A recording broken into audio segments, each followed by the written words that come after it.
I feel like we have the big get in sports today because Greg Cote is here and he is at the center of Canadian controversy.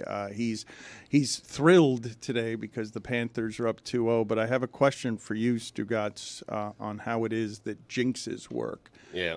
Mike Ryan did not want us to sell T-shirts in the merch store, lebitardaf.com, McOverrated T-shirts, because he was afraid of jinxing, infuriating the best player in hockey. Right. And my question to you is, because we started selling them before game one, are we good, or can he get motivated and furious in game three, even though we sold the shirts before game one? So we sold the shirts. No, we're good. You could sell the shirts, continue to sell the shirts. I mean, the guy has no goals through 2 games of the Stanley Cup Finals. Greg Cote was right. I mean, it's a little early to be saying that, but Greg Cote is acting today. He walked in like Stephen A. Smith in a lavender suit. He's feeling very good about himself. Right. I approve of those T-shirts. I'm wondering what my cut will be since it's my phrase and everything. But the lawyers will be talking about that. You don't got to worry about it. Mm-hmm. But I'm all for it. Anything could happen from here. Yeah. I'm not gloating. I'm not Greg Gloaty.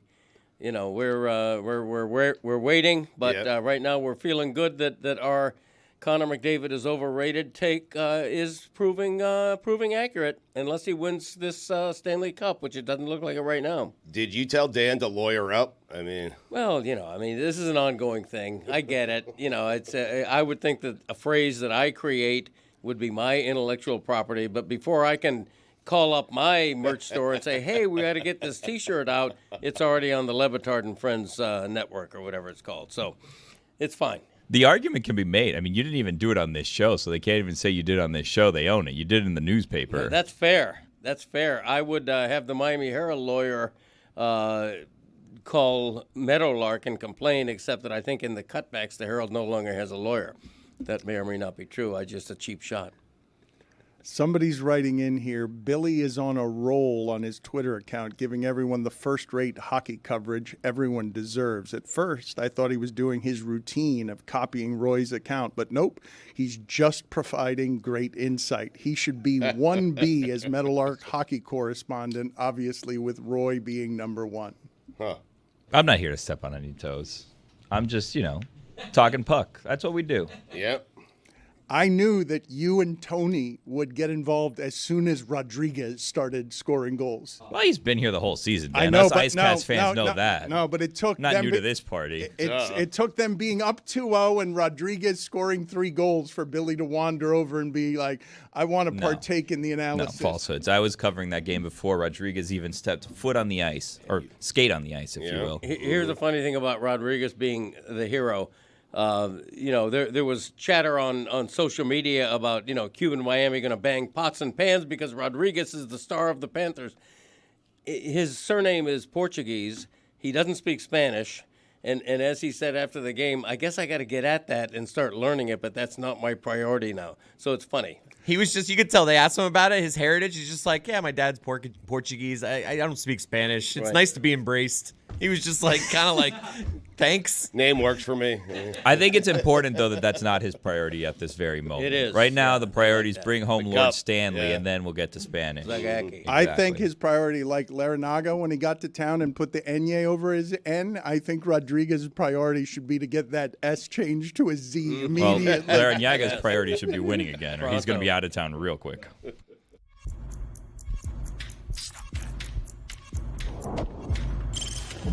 Stop that. Stop that. Stop that. I hear him chat to the noise. Move too quick, can't stop for the talking. I hear him chat with the walking. Just too sharp with the prize. White girls let it tell me I'm awesome, yeah. Hot like fire on the pan. If you wanna touch my please use caution. Cold like 0 degrees. I'm out the cage, gotta let out the beast. Revolutionary, gotta let out the streets. Locked in a cage, I'ma let out the sheets. We can't go out, man, forget my peace. You take the west, I'll take on the east. I'ma put them in the cage, never let out the. I hear him chat to the noise, move too quick, can't stop for the talking. I hear him chat with the boys, not so tough when mans keep walking, yeah. Just too sharp with the prize, white girls better tell me I'm awesome, yeah. Hot like fire on the pan. If you wanna touch me, please use caution. Stop that. Stop that. Stop that. I am not making up the two stories I'm about to tell you right now. Not making either of these stories up. Okay. This morning, I got the question from somebody who just sort of recognized me. How about those Gators? They meant the Panthers. They weren't talking about super regionals. They meant one of the great super regional games of all time, though, for the Gators. Agreed, I'm serious. Agreed, but that's not what I was being asked about. I was being asked about the Panthers. Somebody confused them with the Gators. This one was funnier, though. A legitimate question. Where is Edmonton? Is it in Texas? Because of the Oilers. They thought the Oilers... makes sense. Yeah. I mean, right. it makes, they had a football team called the Houston Oilers. It makes some sense. But I would say that South Florida has been... the southest of Florida has been a little slow to get to what it is that's happening with this hockey team, which is now 2 wins away from holding what is it is a very tough trophy to win. And I legitimately can't believe I just watched a hockey game in which that offense and that superstar could do nothing. I thought the series, like the way that Edmonton's not going to win with defense, they got to beat you by scoring a good amount. Not a little bit, a good amount. 1 goal through 2 games, not going to do it. Well, but it's not even just that, right? Because they played much better in the game that they didn't score than in the one that they did. They got nothing yesterday. Like, they were completely neutralized. It's the worst game they've played this postseason, and I felt like that happened to them. That was done to them. And then, of course, they just injure Florida's most important player. Mm-hmm. The last 4 periods, the Panthers have been the better team, I think. The 3rd period in Game 1, the Oilers forwards had 4 shots on 5 versus 5 last night. The Panthers defense versus the penalty kill for the Panthers, and the Panthers just smothering them, not letting anything inside. Everything's coming from the outside. The Panthers are just they're impressive so far defensively. P1 I gave to the Oilers yesterday. P's 2 and 3 though. Another story. Mm-hmm. The big P's. Yep. Greg Cote walked in today as if he had one of those because he was feeling very good about himself. A period? For a big P, Stugotz. Come on, Stugotz. Come on. Greg Cote finally got not just Canada mad, but got confirmation that this is indeed gotten to McDavid. He has learned through reporting, Greg, you can tell the story. He has learned through reporting that McDavid absolutely knows who's insulted him and the nature of the insult, because Greg Cote has a take that no one else has, which is that the best player in hockey, is it 3-time MVP? The best player in hockey is overrated. Yeah. So overrated and underperforming. Mm-hmm. Which may be synonyms. I don't know. We don't want to split hairs. I think you're going after the wrong star in this series so far. Draisaitl, No. He has chosen the right star, Chris. I'm just saying, in this series, though, McDavid, even though he hasn't scored yet, McDavid is flying around. Like, McDavid's playing much better than Draisaitl in this series so far. Well, Draisaitl, don't get me started on him. The filthiest player in the history of hockey. Oh God! He should be deported to Germany. Come on! I don't want to get started on that. He should be out for the series. It's just ridiculous, though. Come on! But let me tell you my reporting on how McDavid knows about who I am and what I said, and it's of course the reporting of another reporter, Alex Baumgartner from 5 Reasons Sports was in the Elbo Room after Game 1, and he sees somebody else tells him that's Connor McDavid's dad at the bar. So Alex sidles up to him, wants to buy him a drink. They get to chit-chatting. He introduces himself as a local journalist covering the Panthers, and McDavid's dad gives him a side eye and goes, "You're not that Greg Cote, are you?" No way! Wow. So, Are you public enemy number 1 in Canada right now? Except in little pockets of Calgary where they hate Edmonton. maybe they like me there, but otherwise, yeah, I would say. What does your name mean in French? Because it's always pronounced that way Cote, there. yeah. Nobody pronounces it Cody. What does your name mean in French? I believe it means coast or coastal region, something like that. And you felt how when you realized that your words had wounded the father who helped in conceiving Connor McDavid? And literally the father of McJesus. That makes him God. McJoseph. McGod. Anyway, I digress. Yeah. I'm trying not Like to Holy be. Spirit too. Yeah, I'm trying not to be Greg Gloaty here. I don't want to gloat. It's 2 games.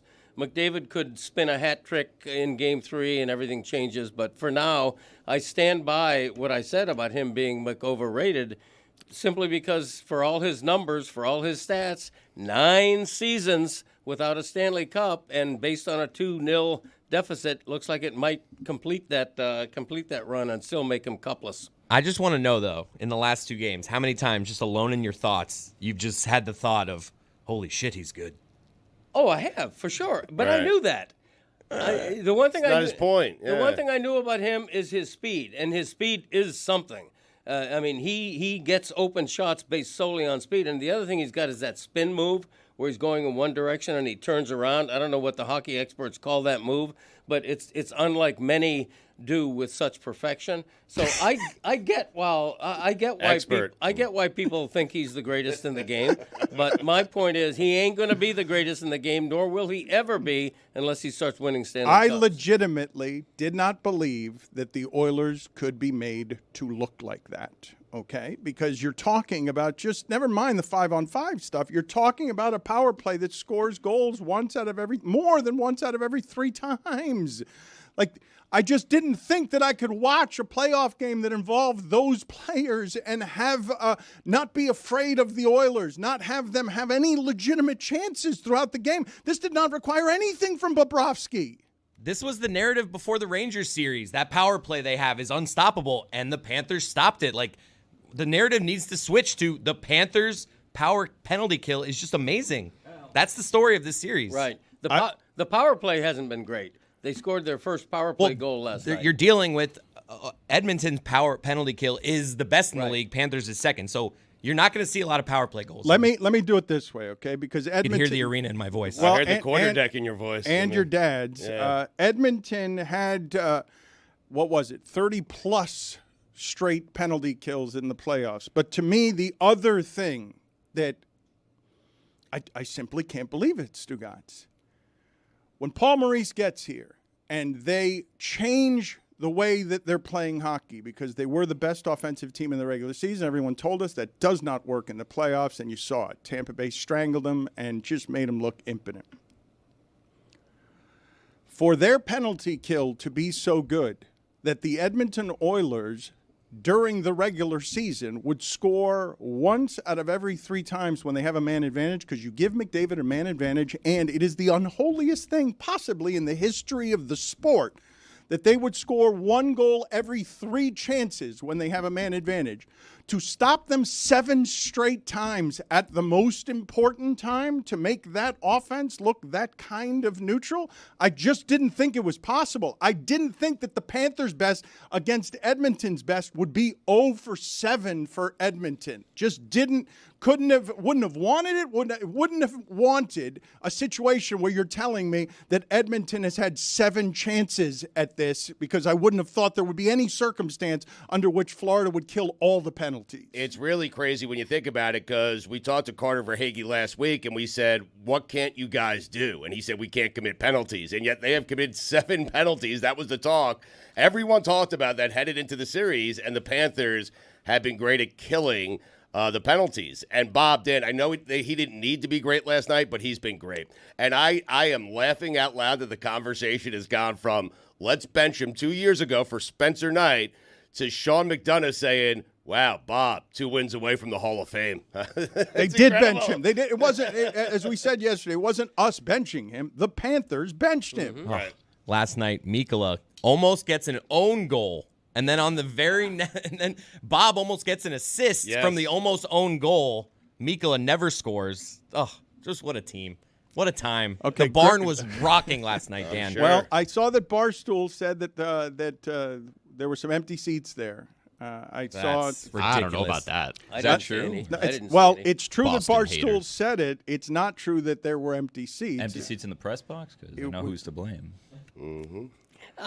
Greg Cote is trying to get a new nickname for Bobrovsky off the ground. Yeah, it doesn't flow off the tongue. I want to hold it up for visual effect as I say it because maybe it's an inside journalism thing. I don't know, but this is my Prop Just comment? talking to the mic. This please. is good. it's my proposed new nickname for Bobrovsky because, as you can see, We'll hold it towards the It's a camera. so we can podcast, see. so maybe say it also. Sergei Bobrovsky. Nice. Oh. Because as great as he is at the crease, at the net, he is that bad speaking into a microphone and making no effort to be Worse better. than you, Greg, because right now you criticizing him for speaking poorly into the microphone when you set all of that up by fishing through your notes and Yeah. talking away That's from rich. the, Yeah. of the Sergei- microphone. Yeah, Sergei Bobrovsky. That's my new nickname for him. And it isn't the language thing. He's a Russian man. He speaks very semi-fluent. Very limited English. No, I wouldn't call it limited. It's heavily accented English, but I wouldn't call it limited. He speaks English. Greg, he's fighting through his second language. It is Right. hard in your second language to be a effervescent, fluorescent quote. Okay. All right. I don't know how many times you've spoken to Bobrovsky. I have spoken to Bad Bobrovsky. quotes. He's really boring, but he's Well, also, yes, days. thank you. but he's trying to do it in his second language. He's not trying hard enough. He isn't. He speaks English. He just doesn't care to be quotable. After game one, when he has one of the best games in his career, He said, "Hey, we got to reset here. It's just game he one." I says thought we that was get- interesting. Locked he in. says it's fun. It's a fun challenge. We got to we're looking ahead to game two. Do better. If he was half the quote that he is the goaltender, it would be a wonderful thing. Well, which do you think's more important this time of year? Oh, yeah, your point is well taken. Right. Listen, you can't claim that you're a homer. I mean, you're picking on both teams here. No, So- wait till we get to his Barkov opinions if you want to hear the homer. But my God. Jessica, just out of curiosity, I want to know how you experienced all of this because as Greg Cote files the criticism of do better, and what we all just witnessed together is him fishing a prop in his papers because he was going to go to this big move of I've got a new nickname for Sergei Bobrovsky. Yes, And it's for him- catching on. Dan just said it. For him to fish through his things and talk away from the microphone, deliver it that poorly, and for his punchline to what remains largely an audio audience to be the visual humor of looking at the wrong camera when he tells Bobrovsky to do better in his second language when he's so poor in his first. Jessica, your thoughts were what? Well, I thought that it was a bad name until you agreed with him, and now it's like kind Thank you. of seems like you proved his point, Dan. Thank I you. hate to say it. Also, you can't call Greg a bad quoteski because he went viral in all of Canada last week while you were out of town, I should add. Exactly. So Yeah. Greg really kind of does know what he's talking Yeah, about. I mean, Dan's on vacation doing God knows what, God knows where, and I'm here making international news. Exactly I don't know right. what else I can do. Holding down the fort. For the guy. record, who's talked to Bobrovsky the most in that room? Yeah. Seems like it's a contest. How many times for you, Greg? I mean, this postseason alone, Yeah. 15. Wow, Dan. Well, you're going to him a lot for someone who thinks he's a terrible quote. You have to. You know, it's the same way. It reminds me of Dan Marino in his prime. Okay, Marino, another bad quote. Another actively bad quote. But you had to go to Marino. Win or lose, Right. star of the game, bad game, you had to go to Marino. And it's the same with Bob. You have to go to him and pray that he's going to say something other than, oh, he's his good opponent. We're looking ahead to game two. That's it. You know, and then you move on to somebody who's actually going to give you something that you can put between quote marks. You ever think maybe so Evan Rodriguez is going to try to learn Spanish in the offseason, I guess. You ever think about maybe learning Russian so you come back next year and you talk to Badkwotsky and see if maybe he has more to give you in Russian? You should do better. Right. Yeah, it's interesting. You want him to help you do your job Yeah. better. He's doing fine at his job. You is. should do your I'm job gonna better learn by Russian. learning Russian. Yeah, I'm This gonna isn't learn Russia. Greg listen, he draws the line at where he has to do work. Not yet. Not yet. Give Trump a minute. I'm not sure who's had a better week, Greg Cote or Bobrovsky. Oh, Greg. Billy makes a good point. I am going to learn Russian. No, you're not. Yeah, I am. I can teach you a Russian word. Oh, really? What is it? Sour cream. That's Russian. Smetana. Svetna? My last name means sour cream. You're Oh, Russian? wow. How about that? Yeah. Like 10% check. Okay. I'm going to learn Russian, and the first thing I'm going to say in Russian is "Get out of Ukraine." But seriously,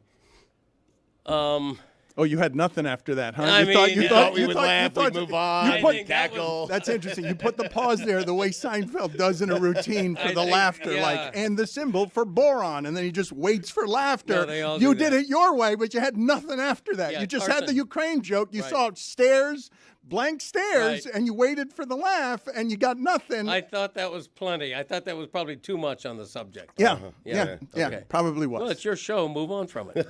Greg, you said that you've spoken to Sergei Bobrovsky 15 times this postseason. Well, probably not because They've played 11 games at home. Okay, I was going to say I only do it over after home games, and I'm Right. rounding up. Don't 11, go into 15, details. right, Same thing. Seriously.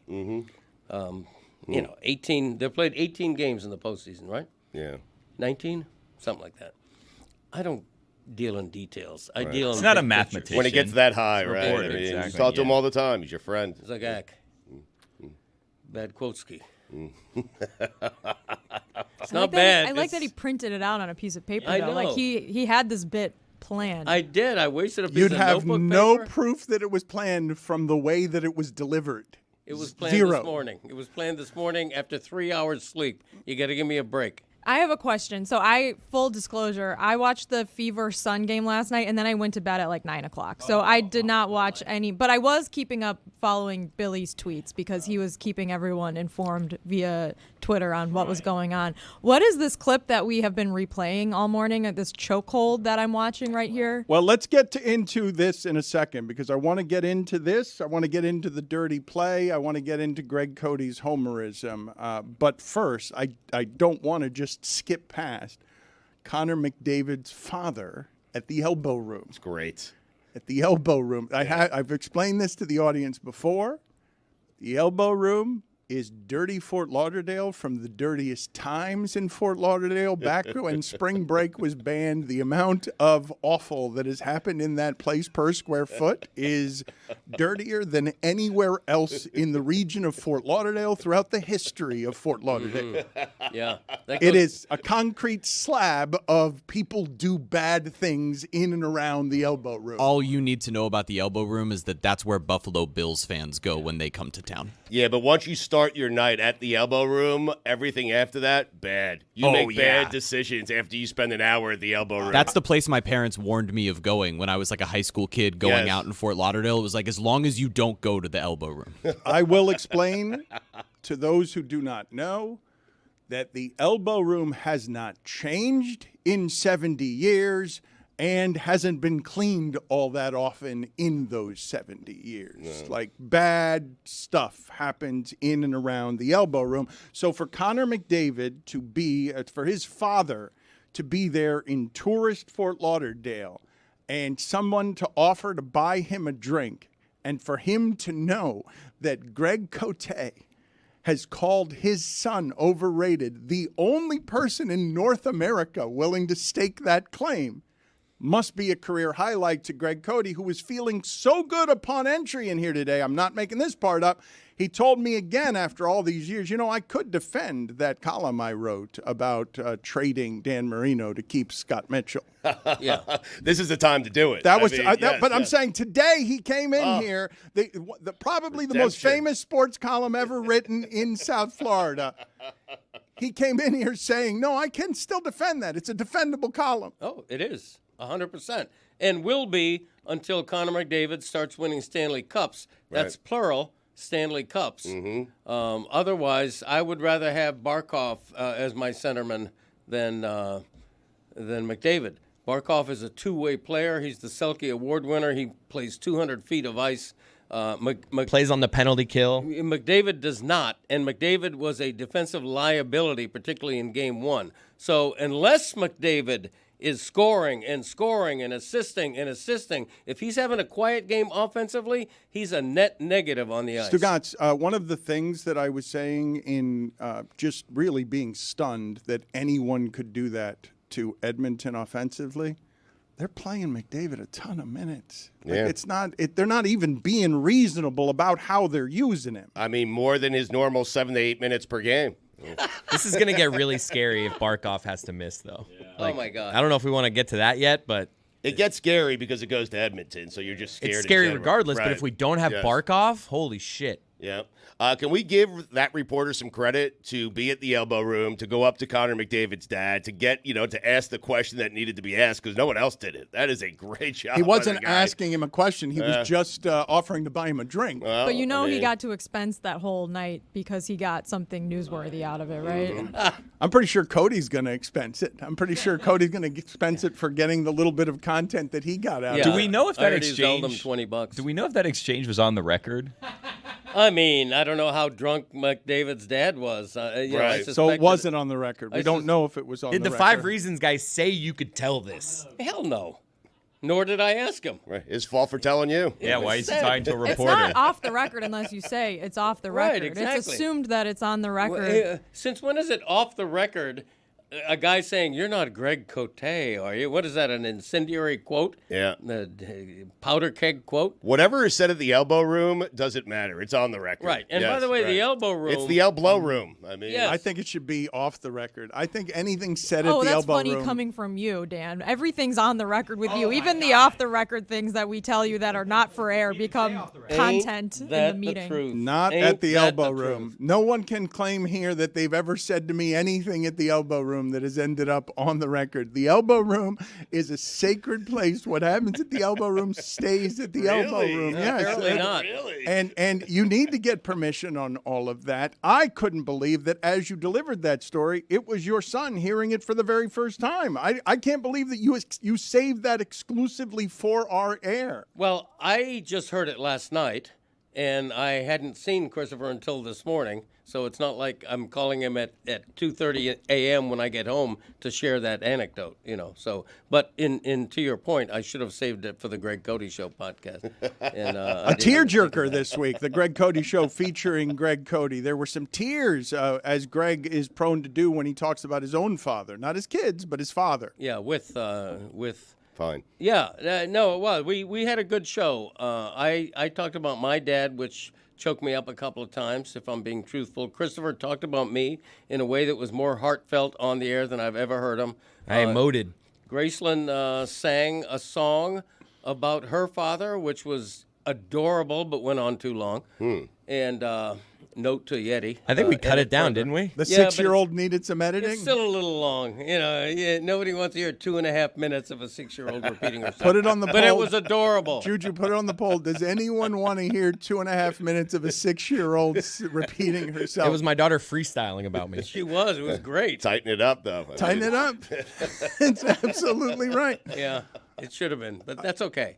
So listen to the podcast, Greg Cote Show, wherever you get pods. More like Graceland Long-Quoteski. I like it. Long-winded ski. No, it was good. It was fine. But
Jessica, to answer your question from before on the video that we are playing of Ekblad choking out Bouchard, this was a dirty game. Bouchard, it looks like he's tapping out on that Draymond Green, Rudy Gobert. Do you think he let up when he felt the tap? It's just like natural, like, okay, maybe too much. No, it doesn't seem like he let up at all. The Panthers would be permitted to be upset about what happened to Barkov. The best case scenario is that Barkov has a broken jaw, Stugotz, because you can play through a broken jaw. We've talked about the absurdity of Jeremy Roenick, doctors telling him, hey, you need to keep your jaw wired shut. And he's like, no, I don't. And he did it with pliers. He undid the wires in his jaw with pliers and ignored doctors because hockey players are crazy.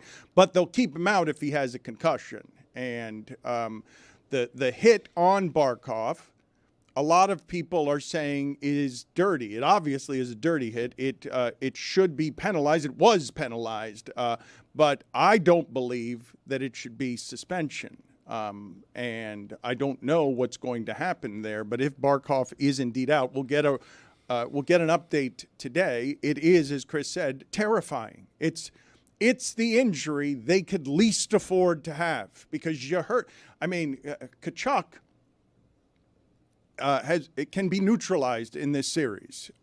He can be in a situation where it doesn't feel like he's that impactful. And you heard Mike yesterday talking about maybe they have to take him off the ice more because of the speed. But outside of Bobrovsky and Barkov, Stugotz, right?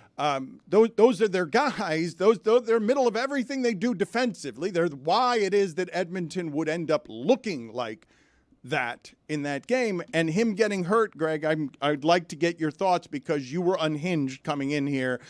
You were mad at Draisaitl. You were mad at everybody. It was a dirty, rotten play. And the reason it was that it looked calculated. It looked intentional. It looked like what it was, star-on-star crime. One guy meaning to take out the other team's best player. It was a elbow, a forearm to the jaw, neck, head region. There was no excuse for it. He absolutely should be suspended for at least one game. When you say star on star, that's actually like if it was a bruiser that doesn't play anything going in there, then that's like, oh, that's clear. This is just Draisaitl. It's a dirty play. I'm not defending the play, but did you have the same energy for Bennett in the Boston series? Because I feel like you're just doing the homer thing. Like if this was Barkov on Draisaitl, I don't feel like you'd have the same energy. Okay, if the analogy here doesn't involve Sam Bennett, the analogy here would be Matthew Tkachuk taking out McDavid.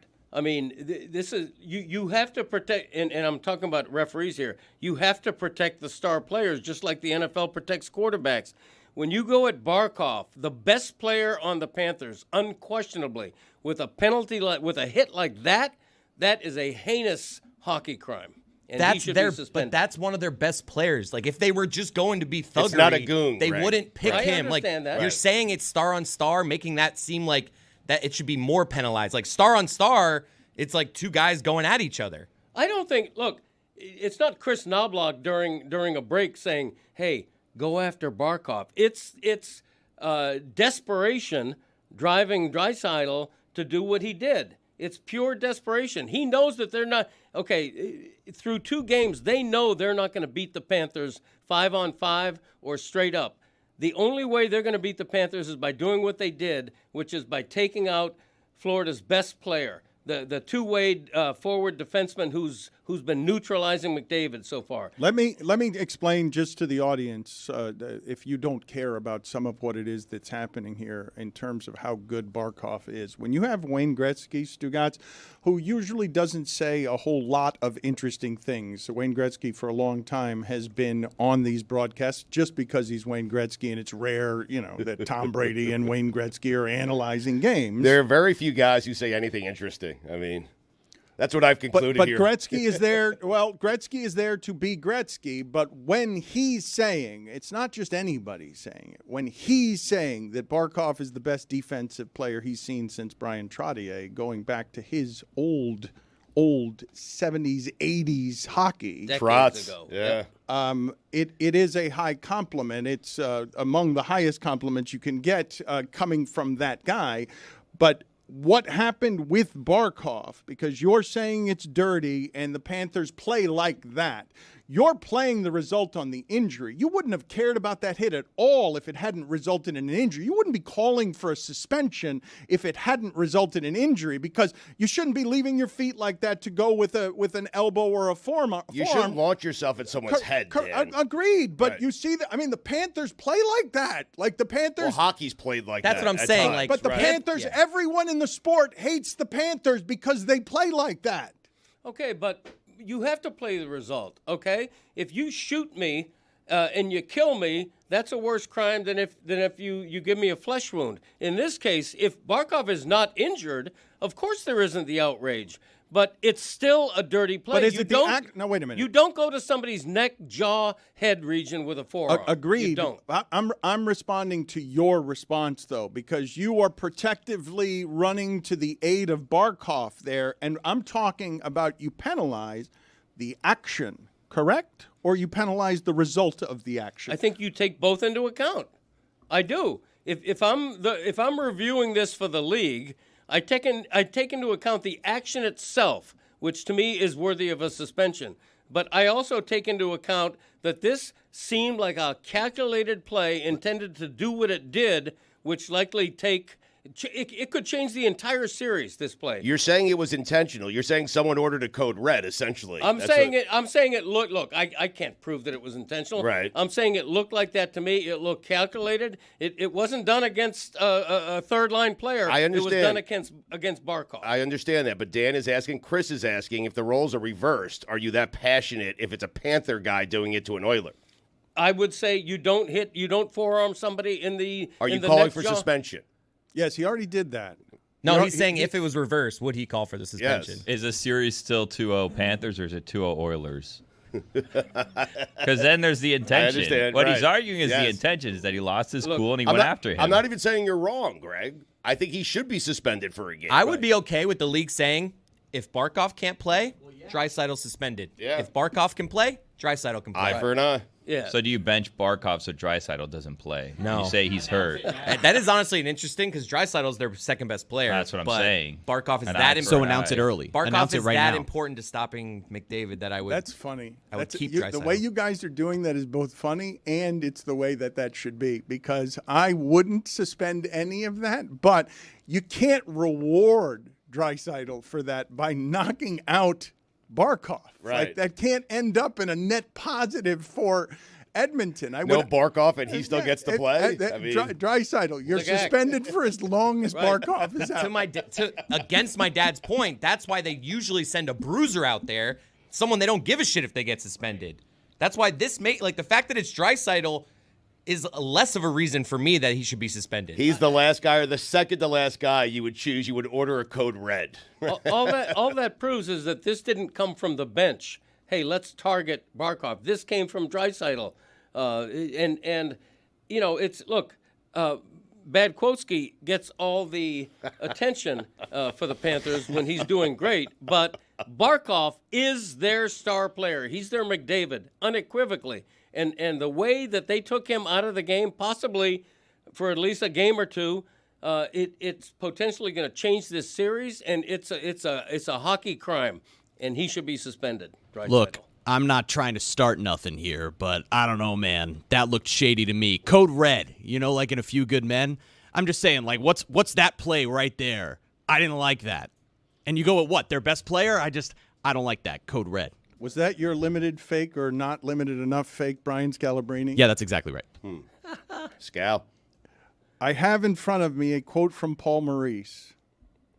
This isn't the Oprah Winfrey show. My feelings don't matter when asked about Barkov. First of all, Coach, your feelings do matter. Second of all, is there still an Oprah Winfrey show, or is there just an Oprah Winfrey network? Is there an actual still? Is he referencing a show that went off the air 20 years ago? I think so, but it works. Yeah. It works. Because that's wouldn't it be The View is the modern the place where we talk about our feelings? Like what would Dr. be Phil. what is Kelly the Clarkson? what is the modern place that Jennifer Hudson, like what is the modern place where people talk about their feelings? Because I legitimately am asking you, when did the Oprah Winfrey Show go off of the air? Because she has her own network and she has an assortment of shows on that network, but I don't think any of them are the Oprah Winfrey Show. Well, she has a show, but she doesn't have the show anymore. Like, she has, like you mentioned, she has a whole production company, Harpo, I think it's called. Yeah, but the last episode of the show was, I think, when I was in high school. So it was like 2000. That makes sense. 2011. This is a good conversation. I'm glad we're having it. I think that Oprah Winfrey Show is eternally qualified as a metaphor for touchy-feely. And so I think Maurice's quote, particularly in the context of Bad Quotesky, Maurice is an example. That was a great quote, okay? You light up if you're a member of the media hearing that. And even at his lowest moment, Paul Maurice's funereal, you knew just from his demeanor that Barkov was hurt. He was a vibe last night. He It was still like comes with a good the quote. angriest he's seemed after a game. Oh, he was totally different. We're up 2-0 in the final, and he just had a vibe. I would not call, though, being up 2-0 in the final Paul Maurice's lowest moment. There is the Oprah Winfrey Show, the podcast. So Really? Oprah There you Winfrey go. Network Thank you. podcast has the Oprah She Winfrey does, Show, like, the specials, podcast. too. I got to tell you, She it's a has nice a little show. network. They have 2020 running on a loop the entire night, Sunday and Monday. They have Love It or Listed on a loop on Tuesday nights. It's fantastic. Love I'm It or telling you. Listed? Yeah, it's great. Wow. Yeah, marathons every Tuesday and Wednesday.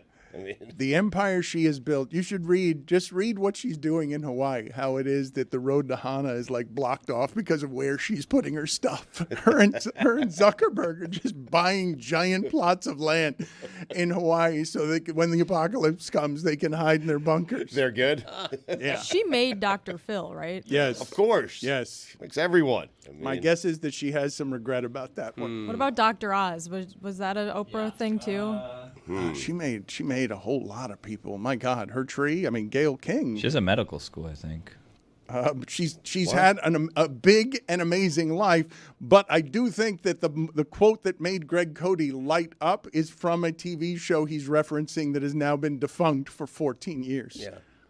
That's the way my mind works. When you were talking about the Elbo Room earlier, my mind immediately went to, that goes back to the days of beach blanket bingo and Connie Francis and Frankie Avalon on the beach in Fort Lauderdale, right in the shadow of where Connor McDavid's dad was getting shit-faced.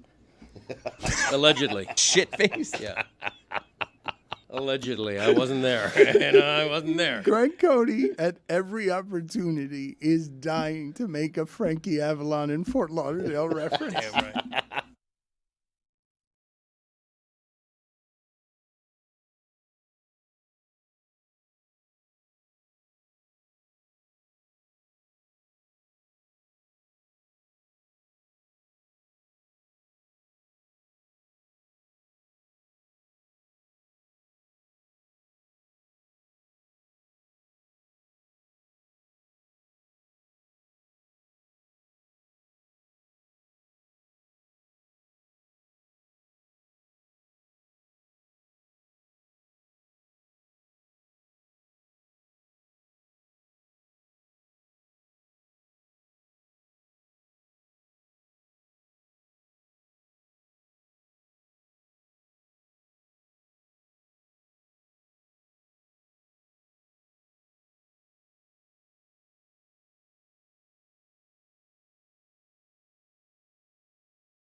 Stugotz, what are you accusing Steve Levy of off mic?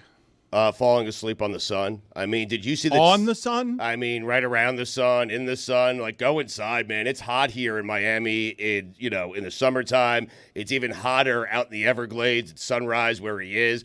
I'm telling you, Steve Levy has Boca Beach Club written all over him. He does. Put it on the poll, please, Juju, at Batard Show. Does Steve Levy have Boca Beach Club written all over him? It is a little hard to explain to the audience how far where the Panthers are is from where we presently are. We are across the street from where it is the Miami Heat plays basketball in downtown Miami.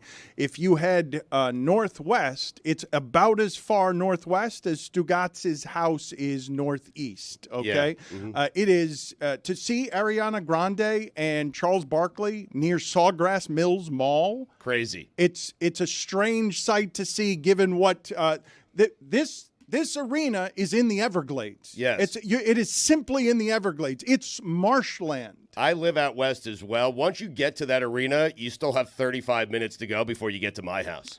Yes, but you're over to the east, and this is Slight east, over yeah. to the west, and it is deep in the marshland. Not making this part up either. Contractually, when they built it there, they allowed for sinkage of inches over years because it's not stable land. Right. It's marshland. Yes. And to see Charles Barkley and Ariana Grande in a full arena when the Panthers are up 2-0, hoisting Canada's sports trophy 2 games, 2 wins from now. Right. It's an insanity. It's an insanity to watch. But Ariana Grande grew up a Panthers fan. Yeah. Like, there's photos of her as a kid riding around the Massive Zamboni. fan. Yeah, and she likes the Panthers. I thought it was funny when they were talking to Barkley in the first intermission, and they're like, "You're gonna go with us to Edmonton?" He's like, "No chance in hell. I'm going to Dallas, and I'm going on vacation." my point in saying Steve Levy stayed at the Boca Hotel, the Boca Beach Club, there's nowhere to stay in Sunrise. Unless you want to sleep at a car dealership, there is no hotels there. Unless you want to sleep at the quarterdeck, there's nowhere to sleep. And so I'm telling you, you might see Barkley around Sunrise. You might see Ariana Grande around Sunrise, Steve Levy around Sunrise. They're not staying there. Yeah. I assure you they're not staying there. It's Boca Beach Club or the Breakers. That's it. I mean, celebrities aren't going to stay around MetLife Stadium if they're at a Giants or Jets game either, Stugotz. Totally fair. But I Yes. did find out yesterday there's a ECHL team called the Everblades in Florida.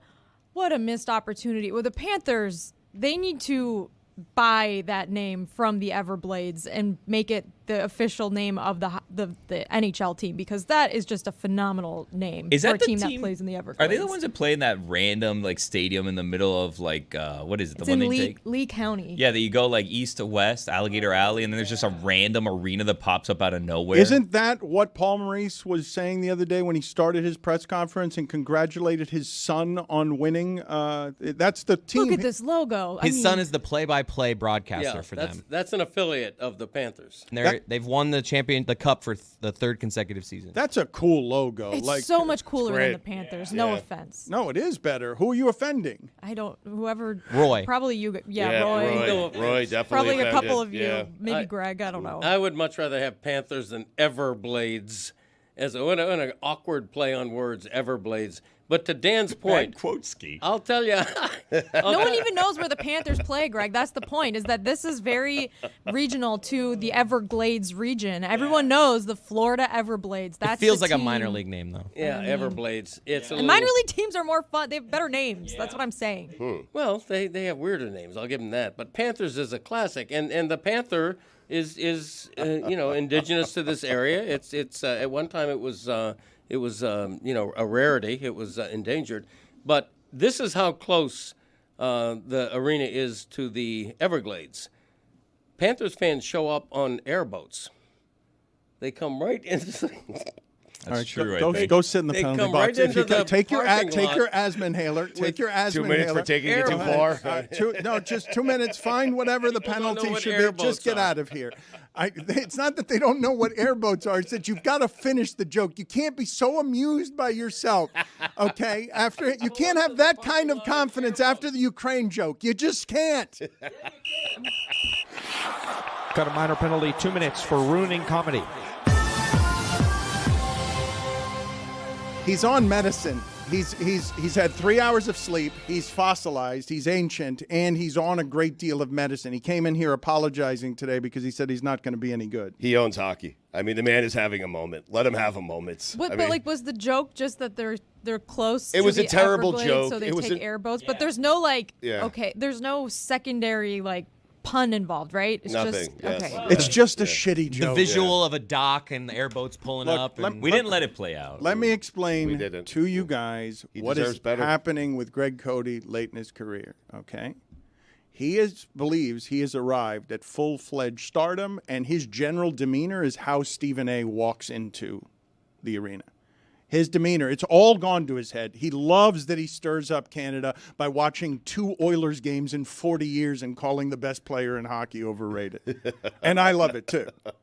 I can't believe that he got that off the ground and that now Connor McDavid's family is being pestered when they're trying to enjoy themselves in their off time because they're thinking about Greg Cote calling their son overrated. I am being told he refuses to go into the penalty He's box. in He's the in the kitchen kitchen. eating. All right. I mean, Eating area. what? Commissary, yeah. Now he's walking away with a coffee. now I just yelled at him, All right. and now he's walking Now, in there. little Java. All right, let's do this. After he's done there, I would like to give him an official victory lap. I want him to run around the studio, and I don't want to turn his microphone on until he is winded. Won't take long. He has an inhaler today. Yeah, I know. He has an inhaler every Doesn't feel like a great idea. He Dan. has an inhaler every day. Can we do this next Tuesday when we may have won already? Nope. I feel like a little early. Nope. I want him. No, I just want him to take a victory lap on his McDavid take. Do we have? I'm told that Jeremy has been in the lab, and to celebrate, it's not just that Ariana Grande was a fan of the Panthers. She sang. Didn't she sing the anthem at games when she was like a little girl? Didn't she do that? I thought that's. She sang the national anthem, yes. So Jeremy, in her honor, has created a Panther song.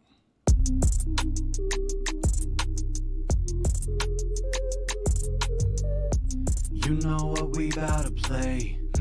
Making my way to the game. The one with the sticks and the skates. Yeah, you know I'm about to watch some hockey. My team's from Florida, babe. Panthers going all the way. The 5-6-1 reppin' today. Yeah, you know we're about to watch some hockey. Then I realize it's not fair. 'Cause your faith relies on that man. Break up with your goalie. Yeah, 'cause I'm bored. Yeah, you're making it too easy. Yeah, about to score. I know Skinner's fine, but he's no Bobby. Break up with your goalie. Yeah, 'cause I'm bored. You could say I'm hating if you want to. I can't believe this story, Stugotz. He was benched at the start of the last playoffs. And all of a sudden, the Florida Panthers have taken the mantle from Tampa Bay, their nemesis, to make the state of Florida something that has to enrage the northern parts of North America. Oh, my gosh. I was thinking about it last night. The guy who's sitting in a little shed somewhere in the middle of Canada, and he's upset his television only plays hockey. It's all he gets. I was just thinking about how mad Guy Lafleur must be. Like, that's where I'm at with this, because Canada cannot be happy. But I know Greg wants to talk about this, too. The chance of USA at the arena during the games, stop it. You sound silly. You sound like you just got here. And I know most of you did just get here, but that's what it sounds like at the arena when you chant USA. Half your team's from Canada. What are you doing? What are you doing, Panther fans? When you say most of you just got here, you're not talking about immigrants and exiles and foreigners. You're talking about Panther fans, correct? Correct, yes. Thank you for clarifying that. Big confusion. It was a bit confusing. So Rodriguez on the team, so you have to ask. I'm really glad you clarified that. Dan, can I just butt in for a second? I feel like you probably should be thanking Greg for all of his hard work last week in your absence, making us an international story. We were on Sports Centra. I feel like none of this happens without, I know none of this happens without Greg Cote. He really, a masterclass last week in your absence. Just making the Batard show keep chugging along. Yep. Shout out to Greg. You should be thanking him. Had We about also- twice. Thank I you, mean, Jess. yeah. And we also got confirmation from McJoseph that like they know what it is that Greg said, and you wonder if that got into McJesus's head. Well, you know what? I'm not. I can't comment. I'm in the middle of the story. I have to let it play out. Yeah, you don't want to be part of the story, Greg. Exactly. Right? That's Right. definitely not what you want to do. No. I want to stay in the background like a journalist should. Yep. Professional. That kind of thing. Yep. But the USA chant, to Stugotz's point. Terrible. Okay. You're chanting USA, obviously, because you're playing a Canadian team. Your own team is coached by a Canadian. The goaltender is Russian. The captain is Finnish. We have two Americans, Kachuk and Okposo. The people Two who Americas. the people who have scored the 7 goals in 2 games are 5 Canadians and 2 Finns. You barely have an American presence, even by NHL standards, and yet you're chanting USA for your nearly all foreign team. It's just weird. It's a melting pot, you know. Yeah, well, start chanting "Go Finland." Should we chant melting pot? That'd be more like a melting pot. They have a great hors d'oeuvre there. Yeah, I really like that. I used to like that. I haven't been there in about 5 years. I've never been. I feel like the fondue craze kind of fizzled out. It at the end has, of the but yet 90s. it continues. It goes on. It's overrated, melting pot. If I'm It's being always a honest. good idea when you're on the way there. When you're actually sitting there, great idea. But afterwards, bad idea. Tummy ache city. I like the appetizer with the bread and the cheese, and I like the dessert with the Fondue. chocolate. Yeah. The main course, like the meat. I'm not trying to cook my chicken in front of me. Yeah, I hear that. Greg, wasn't the Revolutionary War arguably fought by British against British? War on war. What? Star on star crime. Go sit outside again. Go You sit never out- thanked go, him, go Dan. sit outside again. You go sit with him while we're at All right, it. where do you want to go? Put it on the poll, He asked a please. question. At Batard Show. Has the fondue craze fizzled out? At Batard Show. And is the melting pot overrated? Billy, I didn't send you out. I was sending I Jessica just out. used PTSD. Yes, you've mentioned that. Yes, you've He mentioned leads the that. league in penalty minutes. Yeah, Dan. sometimes you let yourself out of the room. I understand why you would be scarred in this area, but there are other people now who are just as incompetent as you. Up and comers. Yeah, we keep hiring more and more of them, and then giving them coaching more tree. and more power, so that Greg Cote is totally out of control at this point, bloated on ego and song in Vegas.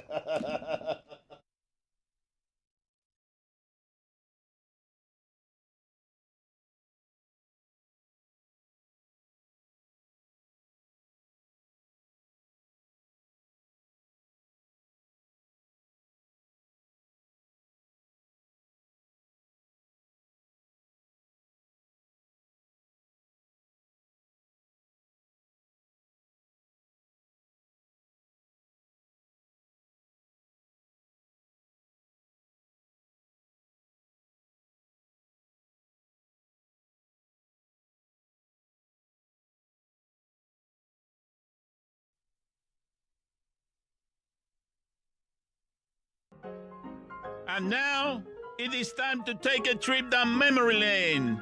Here's your guide, Greg Cote, with Back in My Day.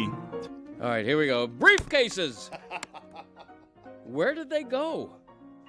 Growing up, they were the natural appendage attached to well-dressed businessmen everywhere. You wore a fedora with a sharp crease and a pipe clamped in your confident maw over a tweed Brooks Brothers suit, and you held the leather handle of a briefcase. The briefcase was the imprimatur of prestige and something of swirl and magic and mystery. You could guess and didn't care what was in the toolboxes and lunch pails carried by the blue-collar set, but the briefcase held secrets, hinted sophistication, conveyed importance. What's inside that sleek, classic latched attaché or more casual strapped satchel being held with such nonchalance by that urbane conquistador striding with such an assured gait? Probably important documents in there, or blueprints. Perhaps a high-level dossier, or files for the McGillicuddy account. If you were carrying a briefcase, you were a man or woman on a mission, sailing along city streets like the prow of a ship, walking cockshore as Tony Manero in the opening credits of Saturday Night Fever, and surely headed for a boardroom. Other pedestrians parted as you strode past, and in your wake said to themselves with an admiring nod, "There goes a professional man." Now, Now someone seen carrying a briefcase is about as common as a man wearing a Lincoln stovepipe or a woman in a Carmen Miranda fruit hat. The briefcase is on the endangered list, headed for extinction. Now all you see are people sloughing slump-shouldered from carrying slovenly backpacks, the very lowest rung on the luggage ladder. The only people who need to carry backpacks are students with textbooks in them, the original intended use, and folks ascending a trail on a hike. Why are you carrying a laptop in a backpack? That's beneath the laptop, demeaning. The laptop deserves to be in a briefcase nestled between the ream of sales figures and the legal briefs. Not only the rising scourge of backpacks, soft shoulder bags, and totes have killed the briefcase. The trend to more casual workplace environments has, too. So has technology, as we're becoming an increasingly paperless society. All of those files once contained so regally in a briefcase may now be scrolled through on an iPhone. Save that staple of Americana, the briefcase, before it's too late. Enjoy again the delight of that simple sound as those twin latches snap shut and then open to reveal who you are. I'm Greg Cote, and that's how it was back in my day.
George Kittle will be joining us here in a little bit, and Greg Cote has earned over many years, many weeks, a victory lap. He is right now in the other room in the eating area. He's running really fast. He's going a little faster than any of us would like him to go, but he has earned officially a victory lap, which is a new segment. We meant to debut it a couple of different times. We failed because very easy things elude us and can be challenging around here. But we are now going to properly execute the victory lap segment, which is this.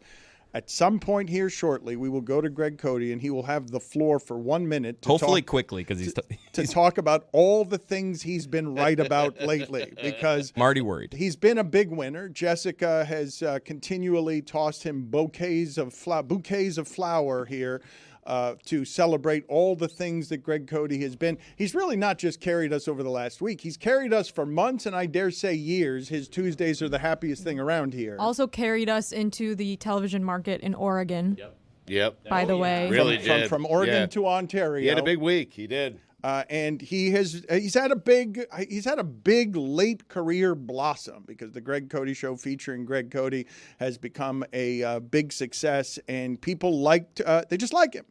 And so, Greg Cote, we will go to you now. You have 1 minute. The floor is entirely yours. At some point, I'll get some production elements for this, and we will execute it even better. But the floor is yours on this this victory lap. Go ahead. The minute starts now. Yeah, I think 1 minute will just about do it. I'm over medicated right now. I try to take a victory lap every 30 years or so, and I took one in the early 90s for my Dan Trade Marino column. Proved to be accurate because he never won a Super Bowl. Now, 30 years later, Connor McDavid, Connor McOverrated, has never won a Stanley Cup. So I'm taking a victory lap for that, too, because at 2-0 down, doesn't look like he's going to win one this time either. Also taking a victory lap for the latest Greg Cote Show with Greg Cote podcast, because it's a killer. Wow. I cry talking about my own dad. How embarrassing. But anyway, enough about me.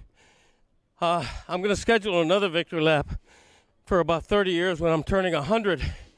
I haven't decided yet what the topic's going to be, but I'm going to figure out how to be right again in about 30 years. You'd be right about being alive still. That kind of thing. Yeah. That's how you stick the landing. All right. Thank you, Greg. You can stop. Everybody's worried about you, except clearly Danny. Not concerned anytime. at all. Danny in the right corner. Danny's in the corner there working hard. Get in here, Greg. I want to talk to you about something that happened to me yesterday at the dentist. But by the way, is this Greg's warm-up for his 6-minute mile, or what are we? We're not going to do that. Jeremy, everybody was worried about the liability involved with how bad he sounded. He's wheezing. He's been coughing for years. He is overly medicated. He's only slept for 3 hours. He is made of the material that we make mummies out of. He has asthma. He brought an asthma inhaler in that he had left in the penalty box, and now he rejoins us. And I legitimately want to ask you something about something that happened to me yesterday at the dentist, all of you. Before I do so, I just want to play Donald Trump at a rally. It's just spewing gibberish. And you've heard me say before, like, we get the leadership we deserve. But I really don't know if America deserves what it has right now all around in leadership. So we're pausing the dentist thing for Donald Trump. Well, there's a reason. Are they related? Yes, Okay. That's why. Hey, I've done this for a while, you guys. All right? Can I? Sure. How about you allow me to do it? Just I've done it. making sure. Yeah, I'm going to tie those things together. No matter how many people here to get in my way, I will get to tying it together. Yes. Just keeping things in order. Thank you. Important. So here is, at least we're not doing it around dangerous subject matter none of you guys want to talk about. So let's have Donald Trump here just spewing nonstop gibberish. So I said, let me ask you a question. And he said, nobody ever asked this question. And it must be because of MIT, my relationship to MIT. Very smart. He goes, I say, what would happen if the boat sank from its weight and you're in the boat and you have this tremendously powerful battery and the battery's now underwater and there's a shark that's approximately 10 yards over there. By the way, a lot of shark attacks lately. Do you notice that? A lot of shark. I watched some guys justifying it today. Well, they weren't really that angry. They bit off the young lady's leg because of the fact that they were they were not hungry, but they misunderstood who she was. These people are crazy. He said there's no problem with sharks. They just didn't really understand a young woman swimming now who really got decimated, and other people too, a lot of shark attacks. So I said, so there's a shark 10 yards away from the boat, 10 yards, or here. Do I get electrocuted?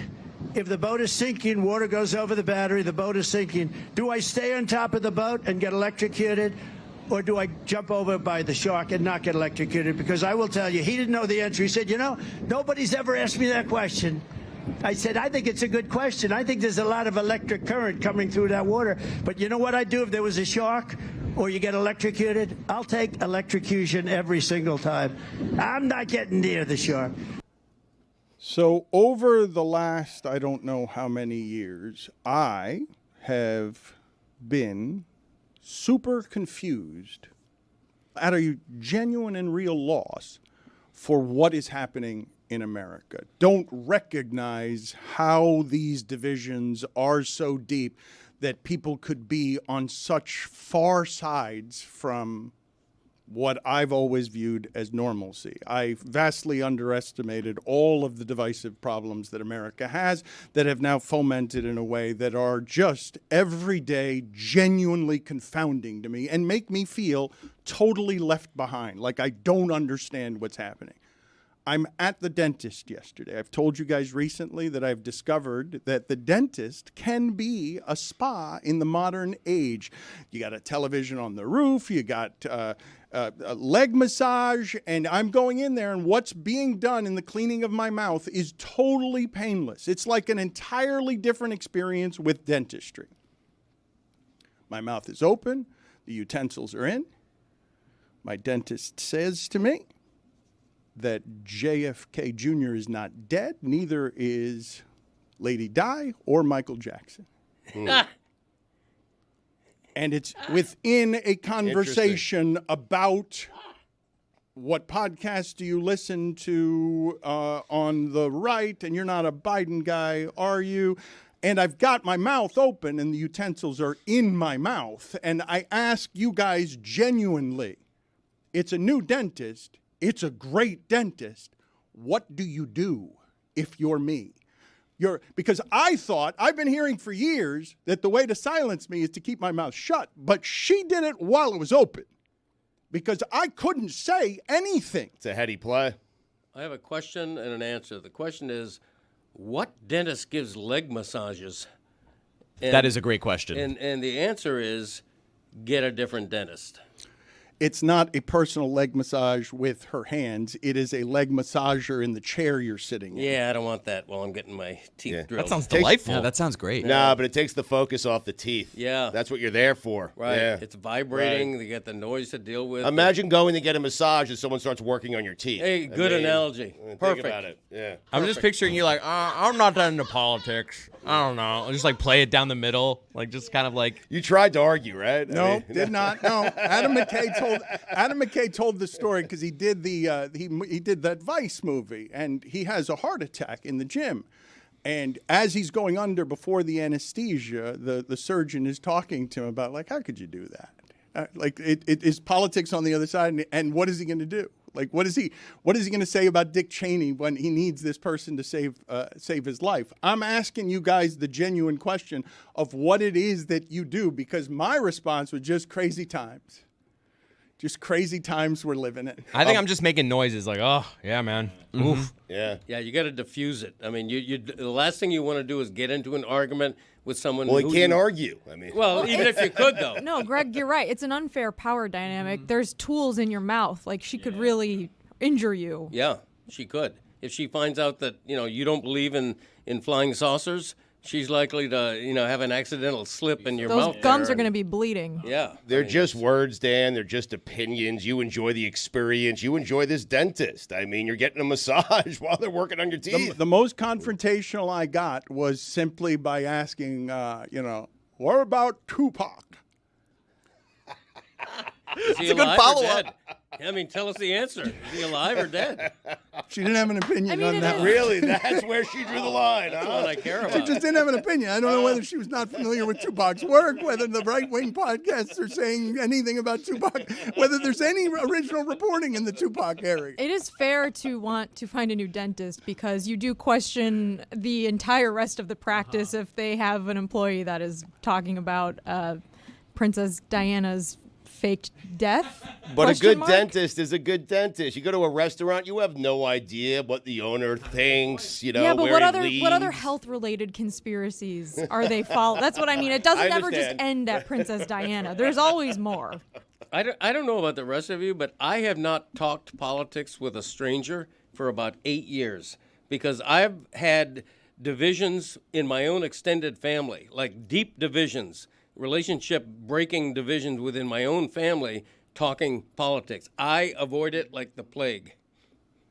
You just avoid them? Yes. I Not don't worth make, it. Yeah. I don't make political small talk with strangers because all it can do is lead to them saying, you know, I love RFK because he believes in this and he doesn't believe in that. I'm going to bring George Kittle in on this, not the politics of it, but let's just say, and I'm delighted to see this man. I am a big fan of his work. I am a big fan of just how he carries himself. He seems to be enjoying the holy hell out of football, and we will talk about his tight end university in a second. But George, welcome to the show. And the place I want to start, you're in the dentist chair. You love your dentist, and as you're getting your mouth fixed with a bunch of utensils, the dentist has strong opinions that are on the opposite side of wherever your opinions are.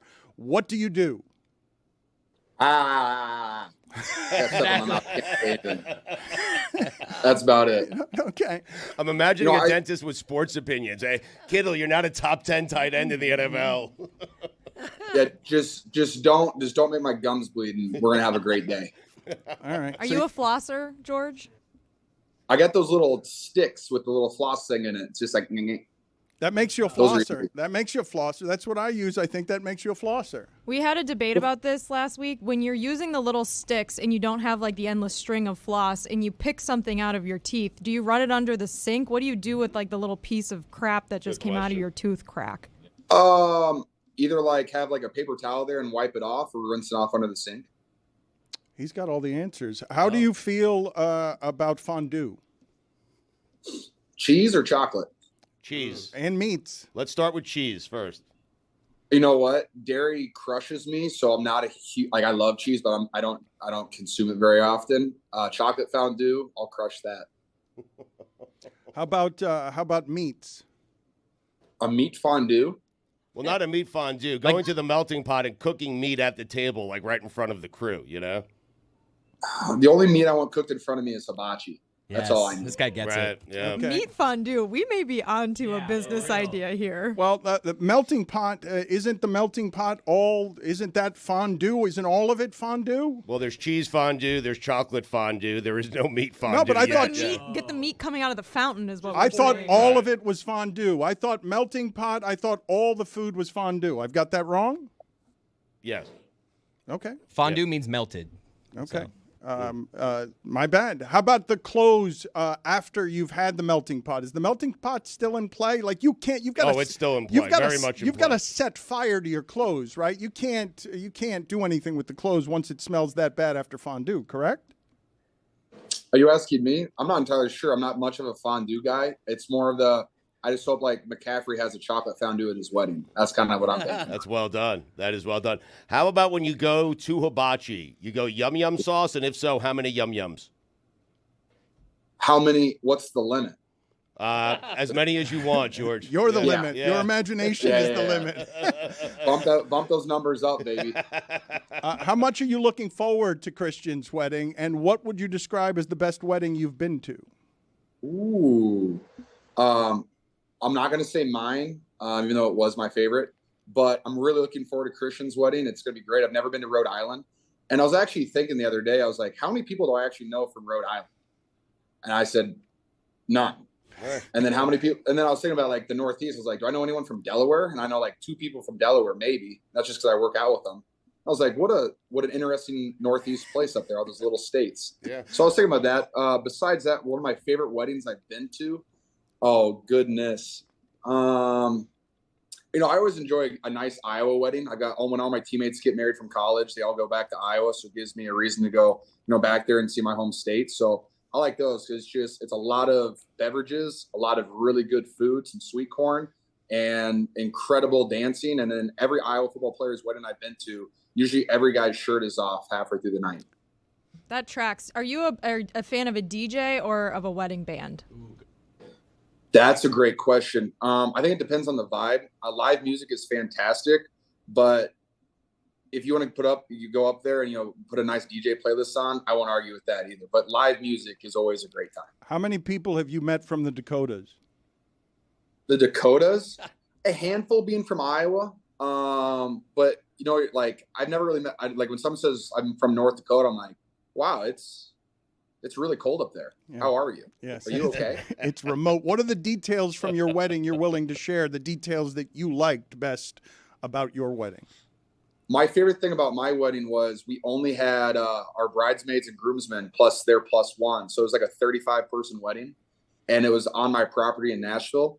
And it was just an absolute party of a time. It was just an excuse to hang out with all of my best friends. So that was my favorite part about my wedding. Does George Kittle tear it up on the dance floor at a wedding? I live on the dance floor, yes, with a drink in my hand or two. Of course you do. Put it on the poll. Are you surprised at all that George Kittle lives on the dance floor two-fisted? Two-fisted on the beers. Do you regard, I'm curious because it's a time in your species of tight end. It's fascinating to watch the game change the way that it has. I don't know that Travis Kelce is any better than you are because I'm amazed by what it is that you do in that offense. Do you think do you look at anyone and say that person plays tight end better than I do? Ooh, that's a great question. I think being a tight end and when you watch all the film and stuff like that, you see around the league from Travis to what Gronk used to do, Jason Witten, Mark Andrews, Laporta, Hawkinson. It's hard to compare tight ends because all of our offenses are so different and what we're asked to do is so different. I don't know, if you took if you put me in the Ravens offense, put Mark Andrews in my offense, I don't know if, we would be the exact same players. I think we're built for the offenses that we're in. And so it's really hard to compete or to compare the level of play that tight ends are at right now. Because the things that Travis does, you couldn't just put any tight end into the Chiefs offense and they'd have 7 1,000-yard seasons in a row. I think Travis has got such a great connection with Patrick and the freedom that he has in his routes that, he's earned through his decision-making and route running abilities. I think that's what he's built. And I don't think you could put another tight end in that system and it'd be just as good. And I have the confidence to say, I don't think you could put someone in my position and they'd be just as good as me. So it's hard to compare and contrast them. I think we all play the game at a really, really high level. And I think appreciating the level of play that the tight end position is at is the best thing that we should do. George, I'm appointing you president and official spokesman for NATE, the National Association of Tight Ends.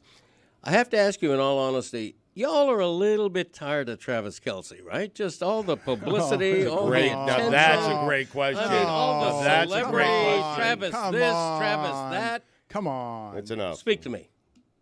Speak to you. All I think Travis has done, I think he runs a fantastic podcast. He's incredibly humble, and he talks about tight ends in the right way, and he talks about people in the right way, and he treats everyone with respect and a positive attitude. So I think Travis does such a great job. He highlights the tight end position.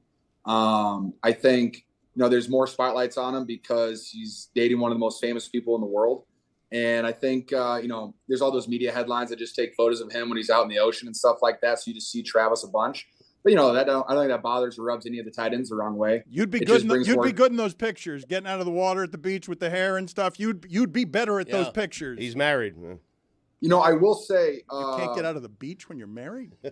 Yeah, I don't know. But, I think I got into one of those TMZ photos this past year because I was hanging out with McCaffrey and his fiance, Olivia. And there was a TMZ guy on a boat in Cabo. And I was like, wow, I've never really had to experience that before. And I just waved at the guy. And I was like, hey, man, hope you're having a great day. Hope you get your photo.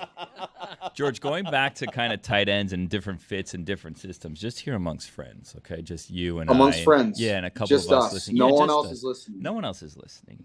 you see kind of what some of the other tight ends do numbers-wise, right? And then you are in your system, and sometimes the way that your coach uses you, it's like, well, where is he today? I don't know what's going on because you're blocking, you're doing other things. He's a good blocker. And yeah, he's a good blocker, but at the same time, when contract renewals come up, they go and they use these numbers against you. They're not paying for blocking. You're exactly right. So sometimes you have to think, Kyle, what are we doing here? What are you doing to old George? Let George eat, right? To an extent, you'd say that. And like there are games this past year you can look at where I've had a couple games where I had 15 targets for 130 to 150 yards. And I had a game where I had one catch for 1 yard. And while one catch for 1 yard is not my favorite, when we win games, it's, I don't get too upset about it. My wife will tell me that I need to go ask for more targets, which I love her for that. But really, the way that our offense is, we have a lot of mouths to feed out there. And what I really love about my offense is in the run game, I get to be the tip of the spear a lot. And I get a lot of one-on-one stuff versus defensive ends, whether it's a pass pro game or the run game.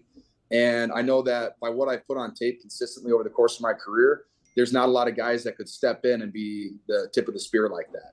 But sometimes George is hungry though, right? Right. Oh yeah, no, I love the ball. Like, trust me, I don't always like getting one target and one catch, but whenever you can get in that, 4 to 6 target range, I'm very happy with it. But like, I'm also, I'm not going to complain about Christian McCaffrey, Debo, and Ayuk getting the ball. Like, those are, fantastic playmakers. And I'm just going to do everything I can to help them out. And, really, you talk about the contract stuff. Yeah, you don't look at the run blocking as like a statistic, but you can look at what you can look at is, hey, when George is on the front side of the run game, the run play average is 7.8 yards a carry. And when he's not in, it's 3.2 yards a carry. And that is something that you can measure. And so I think my tape speaks for itself, and that run game speaks for itself. That was such a great answer. Tight End University, he really does appreciate the craft and the craftsmanship of what he does. June 17th to the 20th in Nashville. It's presented by Charmin, Bridgestone, Bud Light, Levi's, and Gatorade. Can you give me the story that explains to us how much everyone in that locker room is actually afraid of Trent Williams?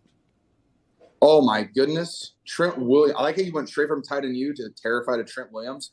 Totally understand it. That is a big dude, and he's also very good at everything that he does. He's an intimidating specimen. I will say that. But he's also one of the nicest dudes ever. And if you get him in the sauna, you're in there, you're sweating one out, and he just likes to talk about all the random stuff that, he likes to do with his time, it's pretty interesting. And I think Trent is just someone who's done it at the highest of high levels for so long. And I think, 34 or 35, 36, somewhere in there. And he's still the best left tackle in the NFL. And you watch his tape and he just pulverizes guys. So while he might be intimidating to rookies and stuff, the second you get to know Trent, he's one of the nicest guys on the team. He's also got the biggest, whitest smile I've ever seen out of anybody, him and Mike Shanahan. What is he talking about in the sauna that you're like, okay, that's interesting? Like, what is he telling you about? He really likes Cabo. We got him into golf last year, which was pretty fun because he literally told us, he said he played in a charity tournament like 10 years ago and he got made fun of because he didn't play very well. So he didn't he didn't golf again for 10 years. And we were down in Cabo. We got him to golf with us, me, Juice, and McCaffrey and Debo. And he became in love with it. And now he golfs multiple days a week all the time. And so just seeing Trent Williams golf is just so much fun because he's just absolutely massive and he can just torch a golf ball. Are tight ends the best position at golf? Ooh, that's a great one. I think tight ends are up there, but I've yet to play golf with a quarterback who is like really bad. Like every quarterback I've ever golfed with, they're just like sticks. It's really annoying. Like they're all just above average. Well, it's also probably because they all feel really healthy all the time and their knees don't hurt and their shoulders don't hurt that often. So they're just up there just cranking out the golf balls. You watch Josh Allen, Mahomes. My buddy CJ Beathard, he's got a wild golf swing, but he just pipes that thing down the middle of the fairway every single time, and it makes no sense to me. So I think quarterbacks or tight ends are definitely the two best positions. George, we know you're a big Predators guy. I'm not sure if you've been following the Stanley Cup hockey. At all. Let's go. Give yeah. me a Okay. good. All right. So there's some people saying that Connor McDavid is Connor McOverrated because he doesn't have a Stanley Cup. I'm wondering if you think that he needs to win one to cement his legacy as one of the all-time greats. Well, I'm pretty sure, didn't Wayne Gretzky a couple years ago say that Connor McDavid was like better than he ever was or something like that? Yeah, so I think nice. He's being I mean, who cares? Right. That's not Greg Cote saying something. It's just Gretzky. It's just Gretzky. You're right. He doesn't know anything. But I think what Connor McDavid does for the game of hockey, this is fun. So one of my best friends is Phil Forsberg. Plays for the Preds, and I love it. But he was telling me a couple years ago, he was like, "Hey, you got to come to the game this Tuesday because we're playing the Oilers, and you need to watch Connor McDavid play." And he's never said that about any other player in the league. Like, no one else has he ever said that about. And so I went and watched McDavid, and just the speed that he plays at, it's like watching Tyreek Hill out there. It's incredible, just the different speed he plays at. And when you see someone like that handle the puck, the crazy moves that he does, the crazy plays that he does, you can't call the dude overrated because he shows up all the time. And while he might, I don't know if he has a goal yet in the Stanley Cup. The reason that they're in the Stanley Cup is because you have a guy like that who just absolutely dominates all the time. George, I'm going to do something here. I'm going to allow you, for as long as you like, to tell us all about Tight End University, but I'm going to ask video to put on the scroll beneath you, Kittle, Gretzky doesn't know anything. He said it, and I'd like to aggregate it, and I'd like to send it to the mass media in a moment of gotcha unfairness. So Gretzky doesn't know anything, according to George Kittle. Can you put my face that I made on after it, too? I'm just like... No, we won't do that. Yes, yes. You want us to be fair? We will remove all context and go ahead though. Tell us what it is that you're doing, because you do this every year. It's very popular, and you have support of this club of guys who care deeply about what they do for a living. And given that all of your bodies hurt and how much you sacrifice, I'd like you to talk about sort of the craftsmanship of making the position something that is more valued than it's ever been in the sport. Way to set me up for failure. I really, really appreciate that. Thank you so much, hockey fans. But I'm really excited about Tight End U. It's such a cool thing. We get to bring in anywhere from 60 to 80 tight ends, NFL guys all across the league, guys from every single team. And you got guys that are rookies, and you got guys that are 10-year vets. You have guys who are all pros, and you got 10-year guys who just have grinded through multiple teams but are still in the league. And what we get to do is we're bringing everybody together. You're building a brotherhood. So now you have young guys that get to know, hey, you don't have a rookie or a second-year guy who's intimidated by Travis Kelce, George Kittle, TJ Hawkinson, Mark Andrews, and they get to go up and they get to talk to them after a football game and actually know them. And so it's just a kind of a fun experience to get to know everybody.